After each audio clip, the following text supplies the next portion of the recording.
चबर छतर तखत दे मालिक, जुग हो जुग अटल सतगुरु। श्री गुरु ग्रंथ साहिब महाराज जियां दी पावन पवित्र हजूरी अंदर सुभाईमान होए बैठे गुरु सवारे सतसंगी जनों। सतगुरां अपार किरपा बख्शिश कीती है, गुरु की बाणी दी गोद बाणी दा निक बख्शिश कीता है। कुछ समय लई साडे प्रति जीवां दा भला करदिआं गुरु साहब जी ने सुरत नूं शब्द दा आसरा संगति रूप अंदर बख्शिश कीता। सतगुरु दी बाणी तो जो अज आप जियां ने श्री मुखवाक श्रवण कीते ने राग तिलंग है। घर दूजे विच सतगुरां बख्शिश कीती है। पंचम पिता शहीदां दे सरताज सतगुरु श्री गुरु अर्जुन देव महाराज जी वालों उचारण किया होया शब्द आप जियां ने मुख वाक दे रूप दे अंदर श्रवण किया है। बड़े प्यारे बचन ने सतगुरु जी अज आरंभक तुकां विच साडे ते बख्शिश करदे ने। जदों भी भगत जन गुरसिख प्यारे अज भी भावें वाहिगुरु जी की टेक आसरा लैके अपने सुआसां नूं भोगदे आ, फिर हर एक कर्म दे विच वाहिगुरु जी नूं वेखदे ने, जरे जरे विच वाहिगुरु जी दे दीदारे करदे ने। सतगुरु पिता ने इहो जिहा प्रेम जिहड़ा है अज दे मुख वाक च बख्शिश कीता है। आओ प्यार नाल आप जी रसना पवित्र करदिआं असीस बख्शदिआं फतेह प्रवान करो। आखो वाहिगुरु जी का खालसा वाहिगुरु जी की फतेह। तिलंग घर दूजा महला पंजवा। श्री गुरु ग्रंथ साहिब जियां दे पावन अंग 723 ਅਤੇ 24 उपर अज का मुख वाक सुभाईमान। तुद बिन दूजा नाही कोय, तू करतार करे सो होय। सतगुरु श्री गुरु अर्जुन देव पिता जी बख्शिश करते ने कि हे वाहिगुरु जी सतगुरु नानक पिता जीओ तुद बिन दूजा नाही कोई। इहदे अर्थ ये ने संगत जी जिवें एक भगत कह लो गुरसिख कह लो गुरु साहब ते परमात्मा ते इन्ना भरोसा करन वाला ये बेनती करदा कि वाहिगुरु जी संसार दे अंदर तुहाडी ही एक ताकत है जिहदे आसरे नाल मैं अपनी जिंदगी नूं भोग रहा, हर एक दुख सुख नूं हंडा रहा। तुहाडे ही मिले हुए आनंद नूं मैं पातशाह सच्चे जी उहदा मंगल करदा पिया। इस करके मेरा ये एक मनना है कि तुद बिन दूजा नाही कोई। गुरु अर्जुन दे पिता तां ये कह ही रहे ने, पर इस असी जदों वाहिगुरु जी की बाणी नूं मनना कि साडे लई गुरु साहब ने अजे बख्शिश कीती कि साडे लई भी उस परमात्मा तो बिना दूजा आसरा ना होवे। तू करतार करे सो होए। इहदे अर्थ ने कि वाहिगुरु जी ही संसार नूं बनाउण वाला है, वाहिगुरु जी जीवां नूं पैदा करन वाला ते संगत जी वाहिगुरु जी ही इस बनाए हुए संसार जीवां की संभाल करन वाला। तेरा जोर तेरी मन टेक। फिर गुरु अर्जुन देव पिता कहते जदों वाहिगुरु जी तो बिना दूजा कोई होर नहीं जो इस संसार नूं बना के चला रहा रिजक दे रहा संभाल रहा, फिर आपां क्यों ना होवे उस एक दा आसरा लईए, उस एक दी टेक लईए। एक तां ये हो गया कि असी आसरा लईए, दूजा ये है कि भगत जन वो आसरा लैंदे ने कि सानू वाहिगुरु जी तुहाडी ही टेक है, तुहाडा ही जोर आसरा है। सदा सदा जप नानक एक। जिन्हों तीन तुकां च पढ़ के आया उस एक नूं गुरु अर्जुन देव पिता कहते सदा जपया करो, सदा चेते च रखा करो, सदा उस वाहिगुरु सच्चे पिता नूं हाजिर जान के उहदी हजूरी दा निग माणिया करो। गुरु ग्रंथ साहब पिता जी ने जदों आपां पढ़दे ना संगत जी ते गुरु अंगद देव पिता जी ने बहुत सोहणे सानू ना कुछ प्रमाण बख्शे ते उन्हां दा अपना भी जीवन वेखो। जदों सतगुरु गुरु नानक पिता जी कोल आए उदों समा सी 1532 का, क्योंकि 39 तक 7 साल वो तकरीबन गुरु नानक पिता की संगत करते आ, सेवा करते आ, गुरु के हुक्म के वचनबद्ध रहते आ। ते एक दिन वो बख्शिश होंदी है कि सतगुरु अपना रूप भाई लहणा जी नूं बना देंगे। एक विद्वान ने बड़ी सोहनी गल लिखी, वो कहता कि भाई लहणा जी गुरु नानक देव पिता जी के अंतिम 7 सालों संगत करते आ। उन्हां 7 सालों इन्नी बख्शिश, इन्ना भरोसा हो जाता कि सतगुरु पिता जी बाबा लहणा जी गुरु अंगद देव बन जाते। ते कहते जे असी अज दे कुछ जीव वेखीए, वो 7 साल नहीं कई 7 साल गुरु की हजूरी च बह जाते आ, गुरु की सेवा भी करते आ, संगत करते आ, बाणी भी पढ़ते आ, पर एक कमी रह जाती, गुरु के हुक्म नूं नहीं मनते। इस करके वो बख्शिशां तो आपां वांझे रह जाने संगत जी। हुण देखो बाबा लहणा जी जदों ये गुरु अंगद दे पिता तक पहुँचते आ, सफ़र करते आ, ते बहुत प्रीख्यावां उन्हां दियां होईयां। उन्हां प्रीख्यावां विचों सब तो अखीरली प्रीख्या जो साडा धर्म मानदा है, वो सी मुर्दा खाण दी प्रीख्या। गुरु नानक देव पिता जी ने आप जी नूं पता एक सवांग रचिया, अपने गल दे विच ना जिवें कह लो कि हड्डियां दी माला पा ली, हाथ 'च एक वड्डा सोटा फड़ लिया ते अपने पिछे कुत्ते ला लए, एक जिवें झोला टाइप उहदे विच पैसे मोहरां सिक्के पा लए। बल्कि कह लो कि जिवें बहुत वेख के लगे कि सतगुरां नूं की हो गया, क्योंकि जिहड़े भी गुरु अवतार हुंदे आ वो इन्नी छेती अपना भेद नहीं दिंदे। वो हमेशा सानू इसे तरह रखते हैं कि आपां उन्हां नूं कदे परख ना पाईए। उहदी वड्डी गल ये हुंदी कि संसारी आपां लोग मन दे भुखे आ, तन दे भुखे आ, वो साडे वर्गे भखारियां तो बचदे आ, क्योंकि उन्हां दा जप तप जांदा। आम महापुरखां दी गल करिए, इत्थे भी गुरु नानक देव पिता जी कहंदे मैनूं मन्नण वाले तां बड़े आ। एक समा सी 20,000 का कठ करतारपुर साहब रहन लग पिया सी। उस समय 20,000 गिनती बड़ी हुंदी सी। गुरु नानक देव पिता कहंदे सच्ची मैनूं सारे प्यार करन वाले आ कि तां बहुते लंगर छकण वाले, धन दौलत वाले।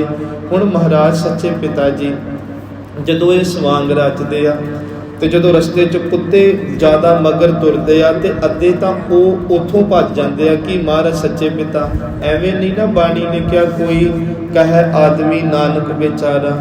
गुरु साहब जी नूं भूतना बेताला तक किया ते गुरु साहब ने बहुत कुछ अपने पिंडे ते हंडाया। ये सारा हुण होया कि चलो कुछ मुड़े ते कुछ अजे भी भीड़ नाल उत्थे फिर गुरु साहब कहंदे आ पैसे सुट्टदे आ, फिर मोहरां सुट्टदे आ। फिर गुरु साहब सच्चे पिता जी जदों जंगल तक पहुँचदे आ ते 3 सिख नाल रह जांदे। उहदे विच बाबा बुढ़ा जी, उहदे विच भाई लहणा जी ते एक सिख दा नाम हुंदा भाई साधारण जी। जदों सतगुरु पिता जी दे नेड़े अखीर ते आउंदे ना ते उत्थे फिर गुरु साहब दे हाथ 'च लास्ट एक डंडा रह जांदा मोटा। हुण महाराज जी वो भगा के बाबा बुढ़ा जी वल मारदे ते बाबा बुढ़ा जी एक दरखत दे ओले हो जांदे, भाव कि वो भी मन 'च एक भै खा जांदे। भाई साधारण जी भी पिछे रह जांदे। बाबा लहणा जी की वारी आउंदी। गुरु साहब कहंदे मैं इन्ने कोतक वरताए, इन्ना सवांग रचाया, इत्थों तक हाथ 'च फड़िया, डंडा भी मारन का यतन किया, पर तू नहीं छड्ड के गया।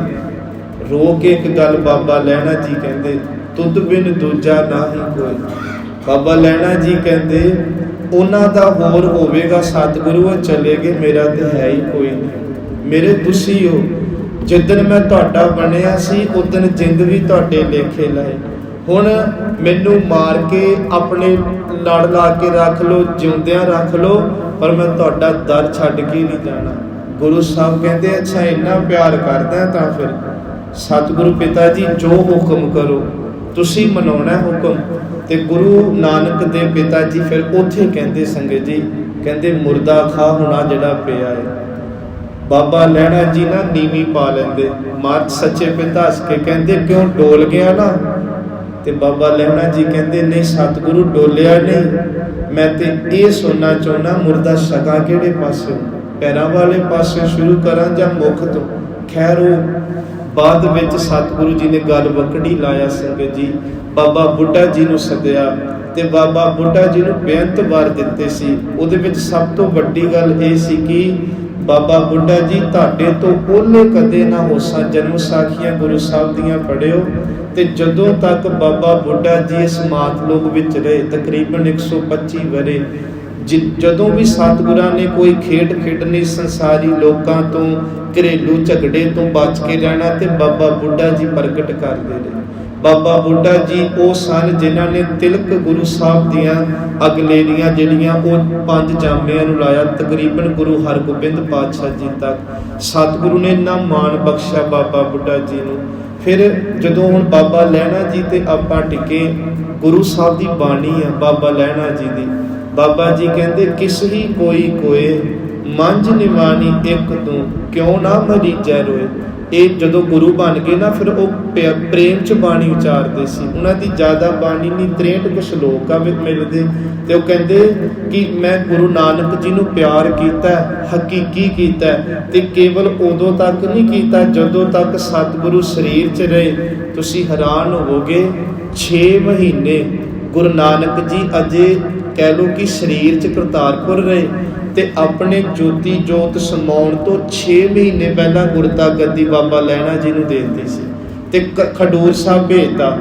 ਤੇ ਜਦੋਂ ਖਡੂਰ ਸਾਹਿਬ ਬਾਬਾ ਲਹਿਣਾ ਜੀ ਨੂੰ ਭੇਜਿਆ ਤੇ ਕਿਹਾ ਸੀ ਤਖਤ ਤੁਹਾਡਾ, ਚਵਰ ਤੁਹਾਡੇ, ਛਤਰ ਤੁਹਾਡਾ, ਸਿੱਖ ਕੌਮ ਤੁਹਾਡੀ, ਹੁਕਮ ਤੁਹਾਡਾ, ਅਸੀਂ ਆਮ ਸਿੱਖਾਂ ਵਾਂਗ ਬਹਿ ਕੇ ਤੁਹਾਡੇ ਹੁਣ ਵਿਚਾਰ ਸੁਣਾਂਗੇ। ਇਹੋ ਜਿਹਾ ਰਹਿਬਰ ਨਹੀਂ ਧਰਤੀ ਤੇ ਮਿਲਣਾ ਜਿਸ ਸਤਿਗੁਰੂ ਨੂੰ ਗੁਰੂ ਅਰਜਨ ਦੇਵ ਪਿਤਾ ਇੰਨਾ।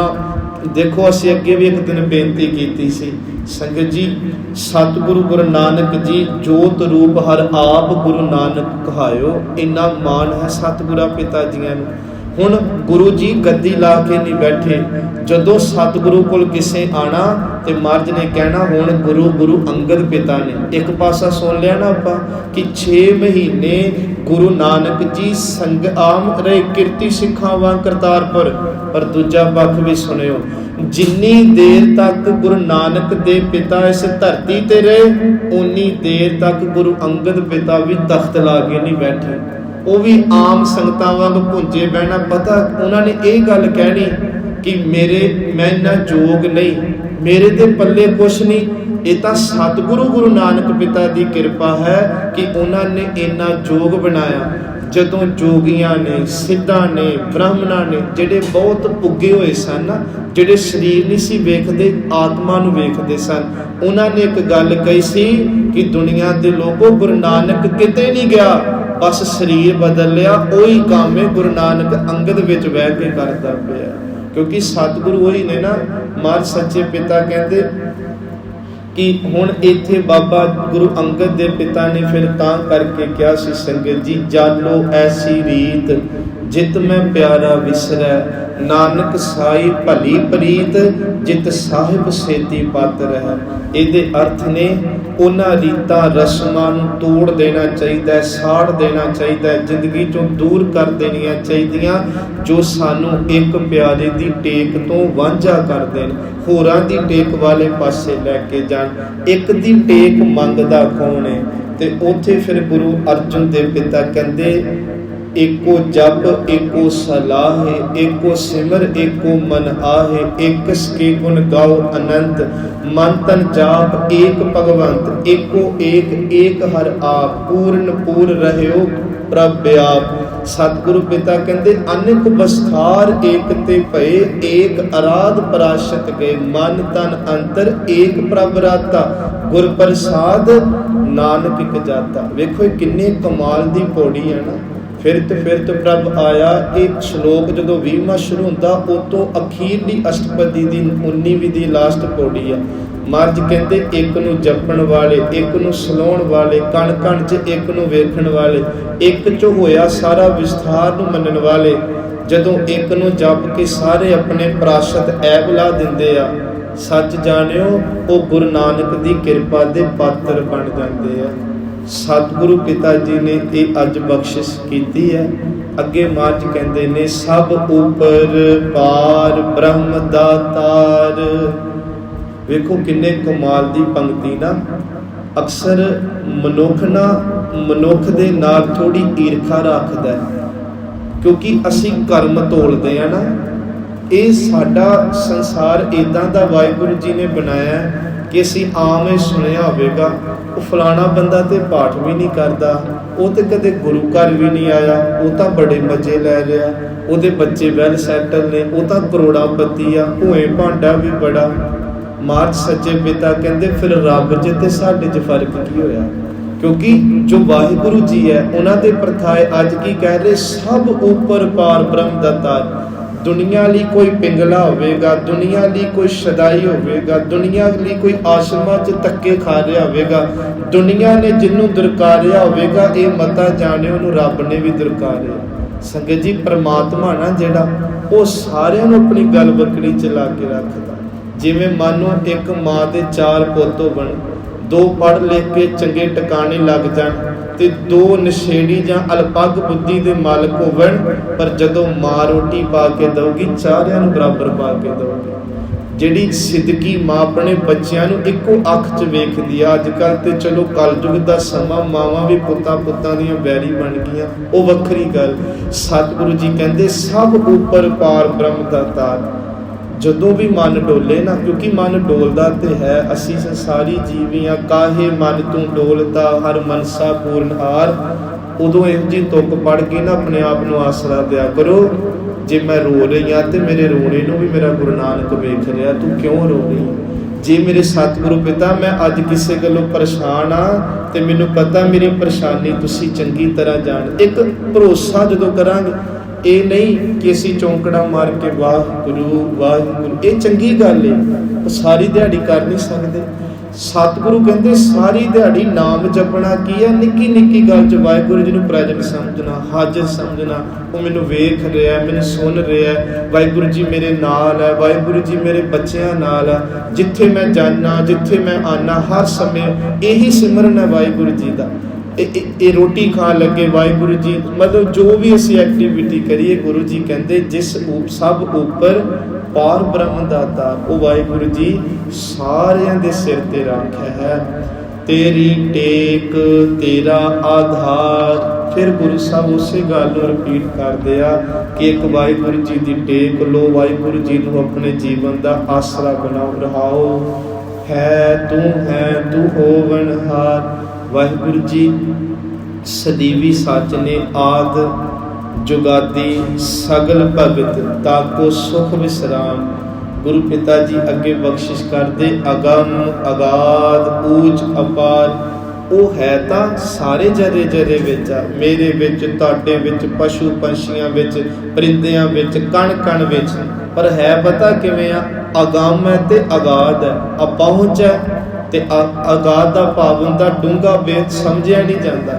ਹੁਣ ਅਸੀਂ ਗੁਰੂ ਸਾਹਿਬ ਸੱਚਾ ਪਿਤਾ ਕਹਿੰਦੇ ਕਿ ਪਰਮਾਤਮਾ ਨੂੰ ਸਮਝਣਾ ਤਾਂ ਬੜਾ ਔਖਾ ਹੈ, ਪਰਮਾਤਮਾ ਨੂੰ ਪਾਉਣਾ ਤੇ ਬੜਾ ਔਖਾ ਹੈ। ਪਰਮਾਤਮਾ ਦੀ ਬਣਾਈ ਹੋਈ ਕੁਦਰਤ, ਉਹਦਾ ਹੀ ਅੰਦਾਜ਼ਾ ਲਾਣਾ ਸਤਿਗੁਰੂ ਪਿਤਾ ਕਹਿੰਦੇ ਬਹੁਤ ਔਖਾ ਹੈ, ਤੇ ਬਣਾਏ ਹੋਏ ਪਰਮਾਤਮਾ ਤੱਕ ਕਿਵੇਂ ਵੀ ਸਾਡੀ ਸੀਮਤ ਬੁੱਧੀ ਪਹੁੰਚੇ।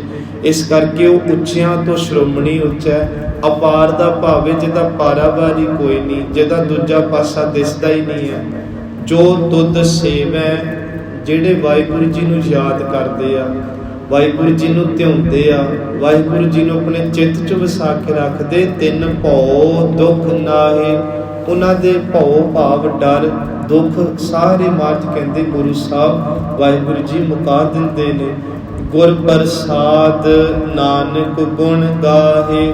ਆਓ ਫਿਰ ਸਾਰੀ ਸੰਗਤ ਗੁਰੂ ਅਰਜਨ ਦੇਵ ਪਿਤਾ ਕਹਿੰਦੇ ਵਾਹਿਗੁਰੂ ਜੀ ਦੇ ਗੁਣ ਗਾਓ, ਗੁਰੂ ਦੀ ਕਿਰਪਾ ਦੇ ਪਾਤਰ ਬਣ ਕੇ। ਜੋ ਦਿਸੈ ਸੋ ਤੇਰਾ ਰੂਪ। ਗੁਣ ਗਾਉਣ ਦੇ ਨਾਲ, ਵਾਹਿਗੁਰੂ ਜੀ ਨੂੰ ਪਿਆਰ ਕਰਨ ਦੇ ਨਾਲ, ਜਿੱਥੇ ਵੀ ਅਸੀਂ ਵੇਖਾਂਗੇ ਸਾਨੂੰ ਵਾਹਿਗੁਰੂ ਜੀ ਦਾ ਹੀ ਰੂਪ ਦਿਸੂਗਾ। ਉਸ ਵਾਹਿਗੁਰੂ ਜੀ ਤੋਂ ਬਿਨਾਂ ਕੋਈ ਹੋਰ ਦੂਜਾ ਨਹੀਂ। ਗੁਣ ਨਿਧਾਨ ਗੋਬਿੰਦ ਅਨੂਪ। ਵਾਹਿਗੁਰੂ ਜੀ ਗੁਣਾਂ ਦੇ ਖਜ਼ਾਨੇ ਨੇ। ਵਾਹਿਗੁਰੂ ਜੀ ਧਰਤੀ ਨੂੰ ਰੱਖ ਵੀ ਰਹੇ ਆ, ਭਾਵ ਸੰਭਾਲ ਕਰ ਰਹੇ ਆ। ਅਨੂਪ ਹੁੰਦਾ ਉਪਮਾ ਰਹਿਤ ਪ੍ਰਮਾਤਮਾ, ਕਿ ਵਾਹਿਗੁਰੂ ਜੀ ਦੀ ਜਿੰਨੀ ਉਪਮਾ ਕਰ ਲਓ ਓਨੀ ਥੋੜੀ ਹੈ। ਸਾਧ ਸੰਗਤ ਜੀ, ਸਿਮਰ ਸਿਮਰ ਸਿਮਰ ਜਨ ਸੋਏ, ਨਾਨਕ ਕਰਮ ਪ੍ਰਾਪਤ ਹੋਏ। ਗੁਰੂ ਅਰਜਨ ਦੇਵ ਪਿਤਾ ਕਹਿੰਦੇ ਜ਼ਰੂਰ ਵਾਹਿਗੁਰੂ ਜੀ ਨੂੰ ਯਾਦ ਕਰੋ, ਵਾਹਿਗੁਰੂ ਜੀ ਦਾ ਸਿਮਰਨ ਕਰੋ। ਇਹ ਸਭ ਕੁਝ ਚੰਗੇ ਕਰਮਾਂ ਦੀ ਨਿਸ਼ਾਨੀ ਆ। ਚੰਗੇ ਕਰਮਾਂ ਵਾਲਿਆਂ ਨੂੰ ਹੀ ਇਹ ਚੀਜ਼ਾਂ ਪ੍ਰਾਪਤ ਹੁੰਦੀਆਂ। ਅਖੀਰ ਤੇ ਮਹਾਰਾਜ ਕਹਿੰਦੇ ਜਿਨ ਜਪਿਆ ਤਿਸ ਕੋ ਬਲਿਹਾਰ। ਵੇਖੋ ਉੱਪਰ 3 ਪਦੇ ਪੜੇ 4-4 ਤੁਕਾਂ ਦੇ। ਉੱਥੇ ਸੀ ਇਹ ਪੜਿਆ ਕਿ ਇੱਕ ਦੀ ਟੇਕ ਲੈਣੀ, ਇੱਕ ਦਾ ਆਸਰਾ ਲੈਣਾ, ਇੱਕ ਹੀ ਸਾਰਿਆਂ ਦਾ ਰਖਵਾਲਾ, ਇੱਕ ਨੂੰ ਹੀ ਧਿਆਉਣਾ, ਇੱਕ ਨੂੰ ਸਾਰਿਆਂ 'ਚ ਵੇਖਣਾ। ਜਦੋਂ ਇਹ ਕੁਝ ਕਰਦੇ ਆਪਾਂ ਜੀਵਨ ਭੋਗਾਂਗੇ, ਫਿਰ ਮਹਾਰਾਜ ਕਹਿੰਦੇ ਮੈਂ ਉਹਨਾਂ ਤੋਂ ਸੱਦ ਕੇ ਜਾਵਾਂਗਾ ਭਾਈ ਜਿਹੜੇ ਵਾਹਿਗੁਰੂ ਜੀ ਨੂੰ ਧਿਆਉਂਦੇ ਨੇ, ਉਹਨਾਂ ਤੋਂ ਮੈਂ ਬਲਿਹਾਰ ਜਾਣਾ। ਤਿਸ ਕੈ ਸੰਗ ਤਰੈ ਸੰਸਾਰ। ਗੁਰੂ ਪਿਤਾ ਜੀ ਕਹਿੰਦੇ ਉਹਨਾਂ ਦੇ ਜਿਹੜੇ ਨਾਮ ਜਪਦੇ, ਬਾਣੀ ਪੜ੍ਹਦੇ, ਚੰਗੇ ਕਰਮ ਕਰਦੇ, ਉਹਨਾਂ ਦੇ ਸੰਗ ਨਾਲ ਤਾਂ ਸੰਸਾਰ ਵੀ ਤਰ ਜਾਂਦਾ। ਕਹੋ ਨਾਨਕ ਪ੍ਰਭ ਲੋਚਾਂ ਪੂਰ। ਗੁਰੂ ਅਰਜਨ ਦੇਵ ਪਿਤਾ ਕਹਿੰਦੇ ਆਓ ਵਾਹਿਗੁਰੂ ਜੀ ਕੋਲੋਂ ਮੰਗੀਏ, ਸਾਡੀ ਇਹ ਲੋਚ ਤਾਂਗ ਉਮੰਗ ਸਾਡੀ ਪੂਰੀ ਕਰ ਦਿਓ। ਉਹ ਹੈ ਸੰਤ ਜਨਾਂ ਕੀ ਬਾਛੋਂ ਧੂਰ, ਕਿ ਆਪਾਂ ਸਾਧੂ ਸੰਤਾਂ ਦੀ ਸੰਗਤ ਕਰੀਏ, ਉਹਨਾਂ ਦੀ ਸ਼ੋਭਤ 'ਚ ਬੈਠੀਏ, ਤਾਂ ਕਿ ਉਹਨਾਂ ਦੇ ਕੋਲ ਵਿਆਂ ਆਪਾਂ ਵੀ ਸੁਹਾਗਣਾ ਬਣ ਸਕੀਏ, ਆਪਾਂ ਵੀ ਗੁਰੂ ਵਾਲੇ ਬਣ ਸਕੀਏ, ਆਪਾਂ ਵੀ ਵਾਹਿਗੁਰੂ ਜੀ ਨਾਲ ਗੱਲਾਂ ਕਰ ਸਕੀਏ, ਅਸੀਂ ਵੀ ਵਾਹਿਗੁਰੂ ਜੀ ਕੋਲੋਂ ਘਣੇ ਸੁੱਖ ਲੈ ਸਕੀਏ। ਇਹਨਾਂ ਪੰਕਤੀਆਂ ਨੂੰ ਪੜ੍ਹ ਕੇ ਸਮਾਪਤੀ ਕਰੀਏ। ਸਤਿਗੁਰੂ ਪਿਤਾ ਜੀ ਕਿ ਮਹਾਰਾਜ ਕਹਿੰਦੇ ਅੰਤਰਜਾਮੀ ਪੁਰਖ ਵਿਧਾਤੇ ਸ਼ਰਧਾ ਮਨ ਕੀ ਪੂਰੇ, ਨਾਨਕ ਦਾਸ ਇਹ ਸੁਖ ਮੰਗੈ ਮੋਕੋ ਕਰ ਸੰਤਨ ਕੀ ਤੂਰੇ। ਜਿੰਨਾ ਮਿਲਿਆ ਤੇਰਾ ਨਾਮ ਚਿਤ ਆਵੈ। ਸਤਿਗੁਰੂ ਕਹਿੰਦੇ ਸਹੀ ਪਿਆਰੇ ਮੇਲੋ। ਅਸੀਂ ਰੋਜ਼ ਸਾਡੀ ਅਰਦਾਸ ਉਨੀ ਦੇਰ ਮੁਕੰਮਲ ਨਹੀਂ ਸੰਗਤ ਜਦੋਂ ਤੱਕ ਅਸੀਂ ਉਹਨਾਂ ਦਾ ਮਿਲਾਪ ਨਾ ਮੰਗੀਏ, ਜਿਨ੍ਹਾਂ ਦਾ ਮਿਲਾਪ ਗੁਰੂ ਨਾਨਕ ਜੀ ਨਾਲ ਹੋ ਗਿਆ। ਭੁੱਲਾਂ ਦੀ ਖਿਮਾ ਆਪ ਸੰਗਤ ਗੁਰੂ ਬਖਸ਼ਣ ਜੋਗ ਹੈ। ਬੁਲਾਓ ਫਤਿਹ। ਵਾਹਿਗੁਰੂ ਜੀ ਕਾ ਖਾਲਸਾ, ਵਾਹਿਗੁਰੂ ਜੀ ਕੀ ਫਤਿਹ।